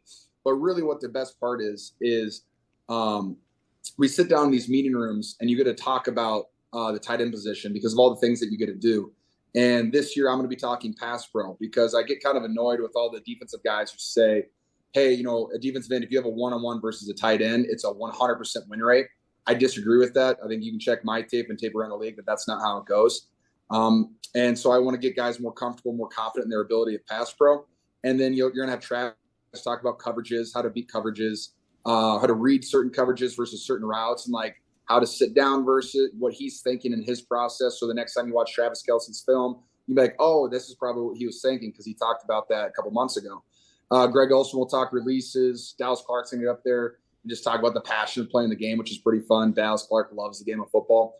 But it's really just I'm trying to give guys the confidence in both themselves and their ability on the football field, but also just in the tight end community and how you can, fall back on guys if you have a question about something tight end related. And so I think the tight end position is continually growing and guys are getting better at everything. And so you're just going to continually see great tight ends that do it all. Will you teach the tight ends at Tight End University to not make the mistake Brock Bowers made where he had on that outfit when he was standing next to Gronk at the Combine that everyone was clowning? Oh, man. I think he looks great there, man. Just got to close the feet off a little bit, get straight toes there. It's better for your hips. But that's a fantastic This is a great photo. lesson at Tight End University. I think he looks great. I would lose the shirt, maybe put on a chubby shirt, maybe something like that. But I think he looks very handsome. God, Gronk is just a large individual, isn't he? Yes, he's big. Yeah. He's Louise. That's a great observation by you. It's expertise. Very uncommon. Yes, the Patriots won championships by training a polar bear how to catch footballs. Yes, that's correct. It's huge. George, I've been meaning to ask you this. I am wondering, I know you love all things Iowa. You went to Iowa. You have Tight End University. I get it. But do you sit around like the rest of us and watch that offense? And do you say to yourself, man, that's boring? The football offense, always punting at Iowa. You know what? Yeah. That's Big Ten football, baby. Oh, come on. We're going to be gritty. You're disgusting. You disgust me. Kittle, you disgust me. You're foul. You're foul. You cannot It's gonna endorse be that 10 publicly. punts. No, you're Oh Kittle. my God. You're You know, gross. hey, look, You're I'm gross. not saying it's pretty. I'm not saying it's beautiful. You're dirty. We need to throw the. We need to get out there. We need to be comfortable throwing some You're routes out there. foul. But you can't defend this publicly, Kittle. No, you can't. All I know is that what was our average points per game last year? Like 16, maybe. The under came in 16. every time. It 6, wasn't. I It's think. like It was like 7 6 points. Something points, yeah. ridiculous. You know what? I think I was just doing that so you can just make money every single week by betting the under. They're doing it for you guys. Okay, that's one way. quite an That's accusation. it. All right, put it on the poll, please. Is the Iowa offense a .org? Thank you, George. We appreciate the time. Thank you, and good luck with everything you're doing. A fan of your work, sir. I really appreciate it. You guys are a riot. Have a great day.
I know that I have had a hard time over the last few years trying to get you guys to get interested in baseball, but there was something that happened last week at the top of the sport where the Pirates have a phenom who throws everything 100 miles an hour, and he's facing Ohtani. Paul Skeens is his name, and he's all mustache and arm, and the first time up, he just throws 3 fastballs past Ohtani that swings and misses through all of them, and then the next time up, Ohtani hits a bomb to center field. And it was just great to watch them at the top of the sport. But one of the things I thought of when I saw Skeens is, and I've noticed this recently, and I didn't know, nobody told me. The mustache has made a comeback. Baseball, it's all over baseball, but Stuart Skinner, the Edmonton goalie, this mustache, when did this happen that the mustache, nobody informed me that baseball was going with a bunch of ridiculous mustaches. Not just baseball. I think young people in general are just going with mustaches. They're back in. I see them everywhere. It's crazy. Yes. Tony brought it back. I think it started being back a few years ago, and honestly, I think it's at its peak right now. Now, if you're doing the mustache, like, you're on the tail end of it. Like, you better do it quick because it's soon to be gone, I think. Okay. I'm going to grow a mustache. I can do that. Can you? Yeah, I can grow a mustache. should. Yeah. Would you please? Let's take you up on it right now. Just for attention and clicks, the Greg Cote show. It takes time, featuring but, Greg Cote. Yes, How long do you imagine? I imagine it will come in very slowly for you. I don't think you're going to have a bushy. It's going to take months for you to have a mustache. Well, here's the thing. I cannot grow a beard. Like, it would take me the rest of my life to grow a decent beard, and it would be awful looking. I can grow a goatee pretty well. Like, my mustache will come in. A goatee. Yeah, Greg Cote. Yes. Very nice. Mm-hmm. So I'm going to do that. I make a commitment to this show and to the Greg Cote Show podcast that we're going to have a mustache like Paul Skeens' mustache. I want to look like a guy in an 1890s barbershop quartet. That's the kind of mustache I'm going for. Greg, that picture of you where you have dark brown hair from the Herald, I want to say maybe 30 or 40 years ago, do you not have a mustache in that picture?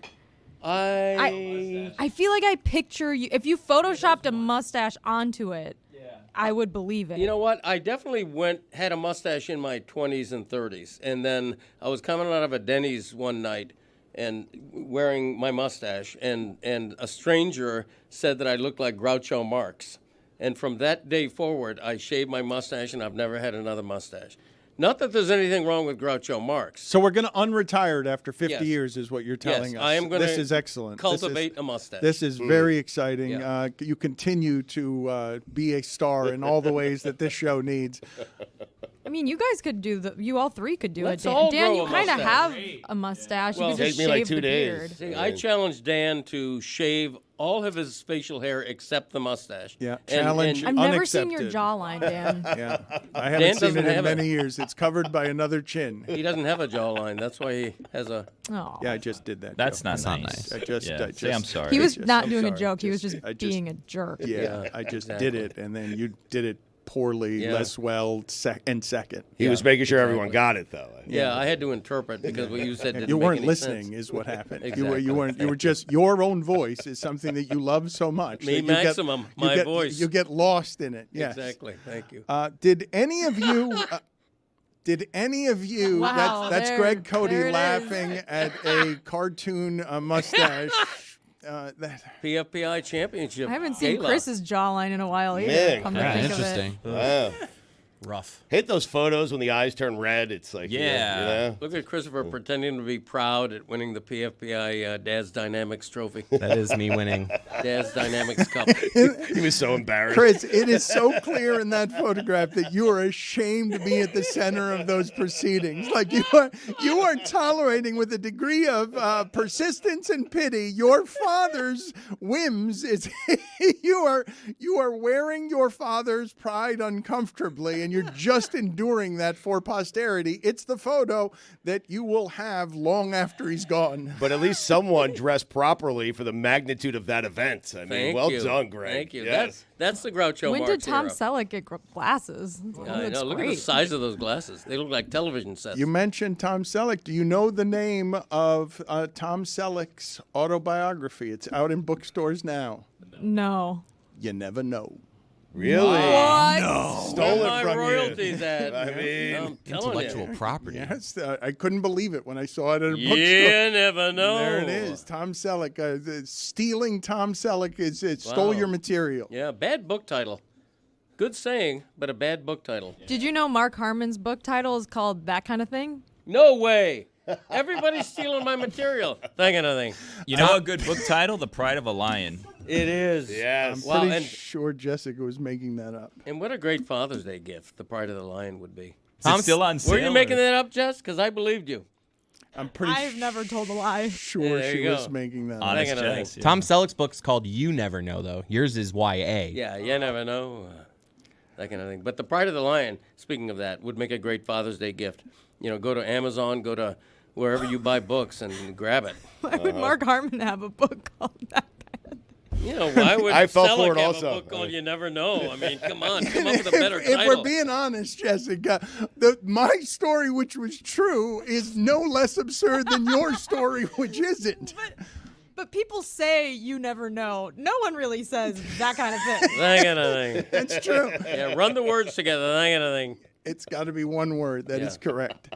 I want to ask you guys the question because I found everything that just recently happened with Dan Hurley a little bit confusing. So I'm going to go from the beginning here. Shams reports one thing. We trust Woj and Shams, right? They're the information guys. They get all the information. There's two guys. There's no third place. Like whoever's third place, distant third.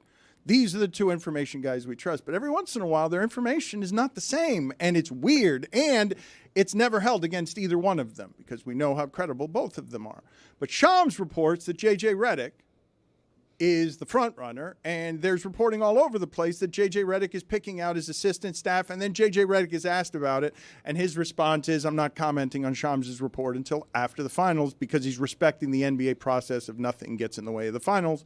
I thought that was confirmation. J.J. Redick is going to be the Lakers coach when he wouldn't comment, didn't deny it, didn't say anything.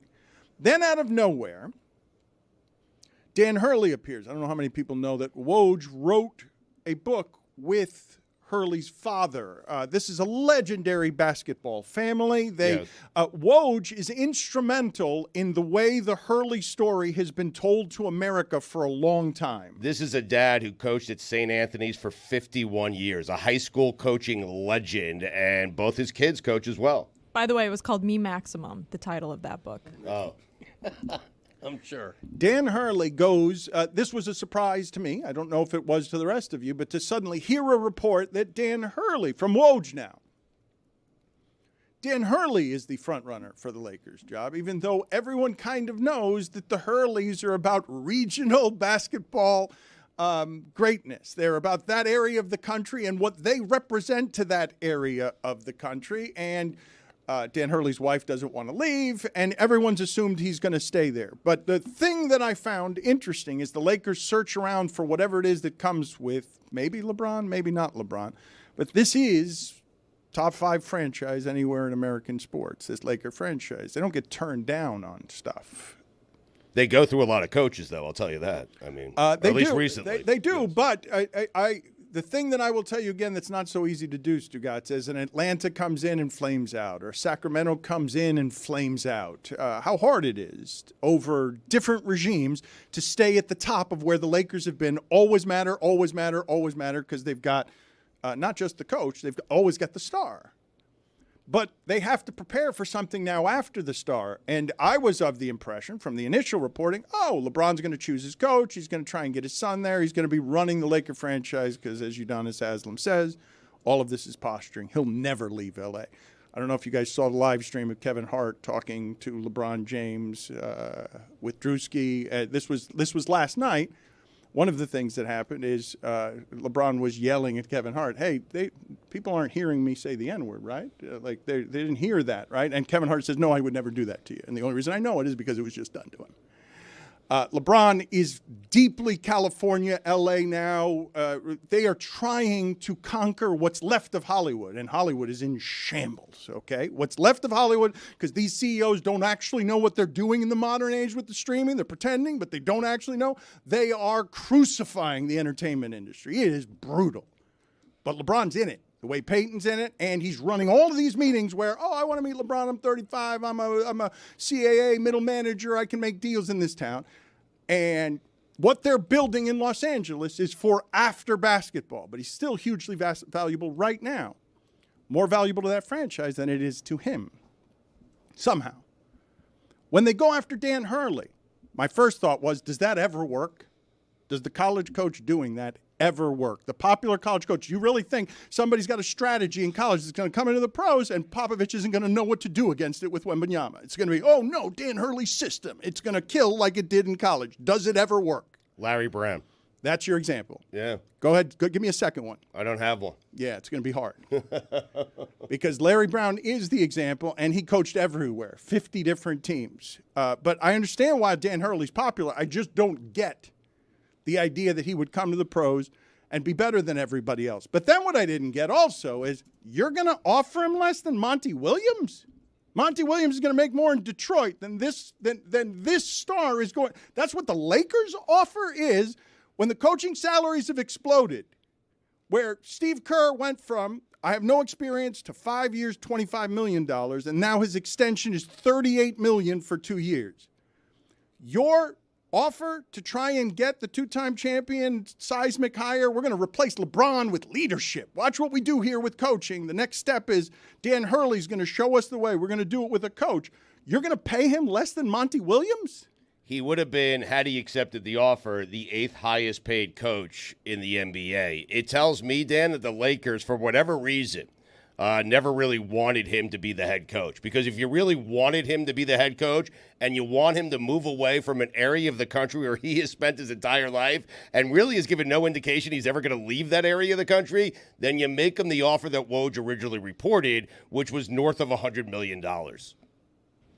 So you think that they lowballed him intentionally? That's Stugotz. I don't think any of what he said. No, I don't think the Lakers do this embarrassment because they thought that wasn't going to be enough money. That's Stugotz's opinion, not mine. So you think then what? That LeBron stepped in and said, nope.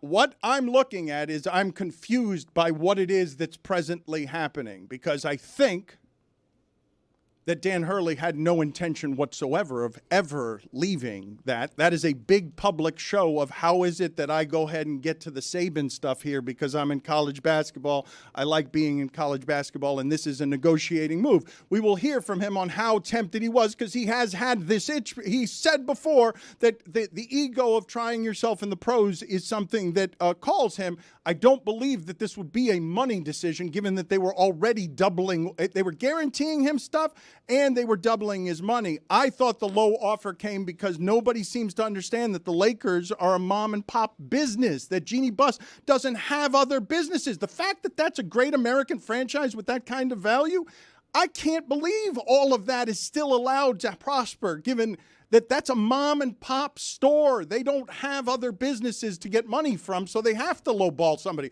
I don't think the Lakers are what they look like as gloss. That's what I was going to ask you, Dan, because to me it just kind of seemed like they were being cheap, not that they were trying to intentionally be declined by a college coach, because why that would make them look bad, but so does being cheap, I guess. It seems to me what would make them look bad is handing J.J. Redick one of the most coveted jobs anywhere in sports. And so I think you have to at least give the appearance that you're going after more qualified candidates, bigger names. Shams is now reporting that he was never the number one candidate, and I go back to the beginning here. I don't know what's actually true about some of what's happening here, Stugotz, but I will tell you that when the information guys and the coveted people in sports are all wrapped up in getting out there whatever the message needs to be so that we can negotiate in public, what was thrown into the news stream during the NBA Finals, is the big college coach going to the big marquee franchise. The same thing J.J. Redick was trying to avoid because they don't like this getting in the way of things. The story broke and the information's coming differently from the two information guys. And Hurley just got himself a raise. And he just did so with the author of his father's book. That's what just happened publicly, thrown into the media stream. Does he need the leverage? I'm asking you. Does he need the leverage, really? Like, if he wanted to raise an extension, he could have just asked UConn, right? He's won back-to-back national championships. How does that one generally go with I'm going to stay here just longer than asking for more money. Or you show, generally speaking, the way you show your employer your value is by having someone else point out your value. I'm just asking if he needs leverage. This is a guy who's won back-to-back national championships. I think it's also fair to ask, is the Lakers' job better than the UConn job right now for him specifically, given his family ties on the East Coast and his history there and the chance to chase history at UConn? The Lakers are kind of a mess right now. They do not seem like a desirable place to go if you're someone with all the job security in the world and a lot of money living in Connecticut. What happens in 2 years when they're bad? You just get fired, and then your previous dream job is not going to be up for you to take anymore. Well, when you talk about what happens in 2 years, the part that wraps up the whole story, this is a prestige franchise that has helped to build this sport. It gets its stars. It makes its coaches stars when they win. The idea that the Lakers in 2 years would have had either nothing or college coach coaching nothing would make the Lakers far different than what they've been for 40 years in that sport, because they always turn it over. And so I ask you about the future of the Lakers. The oldest player in the league controls the entirety of their economy. If LeBron leaves, maybe they build around Anthony Davis, or maybe they send him off and start over, and that's what the plan would have been with Dan Hurley. But it is much less than what it is the Lakers have been for the last 40 years. Like, it's not every year they're in and out of it. When they're in last place, they've still got Kobe's retirement tour. Like, they've always got something. They find ways to stay relevant. They've always got something to make the business run. But when you say they've always got ways to stay relevant, what's plan B after LeBron leaves? I ask you. Like, what is it as you look forward to? Because Bronny. Stugotz, the part that I'm asking you about is, are you realizing what the difference in paths are when the two information guys are telling you? One of them says the path is Dan Hurley and whatever he's building. The other's J.J. Redick. Those are not the same thing. Like what is the plan for one of the most storied franchises in the history of sports? But, I mean, Woj wasn't wrong. They offered him a contract. They were going after him. Well, he was wrong on the dollars, but he wasn't wrong. You're right. No, wait a minute. I'm not saying, well, how can you be wrong when you're in the middle of creating all of it? Like, what's the he created it? He forced the Lakers to offer him a contract? He didn't do that. He reported that he was the target, and then looks bad here, they offered him a contract, so he was right about that. I'm not even saying Woj looks bad here. I'm just showing you how the sausage is made. Look, this is the way the business is now. All of this is changing, and nobody cares about how it is. Does the sausage taste good? These are the two guys who get it done, but they're not. The two guys are. The way that they get their information isn't the way we used to do any of this stuff. I wonder what we'll do if J.J. Redick turns it down and gets a big raise at ESPN. What then? Because that would be everyone using the Lakers as leverage. Well, how about that one? Jeff Van Gundy, I think, wasn't he told that part of the reason he was let go is because of the dangers of him taking a coaching job? Doc Rivers used that. That's a great position to get a great job. I would like to announce my candidacy for the Lakers head coaching job as well. All right. Remove Le Batard. Greg Cote needs to apply to replace J.J. Redick on the broadcast. Yeah, I want to let my mustache come in first. Yes, me maximum. Better interview, yeah.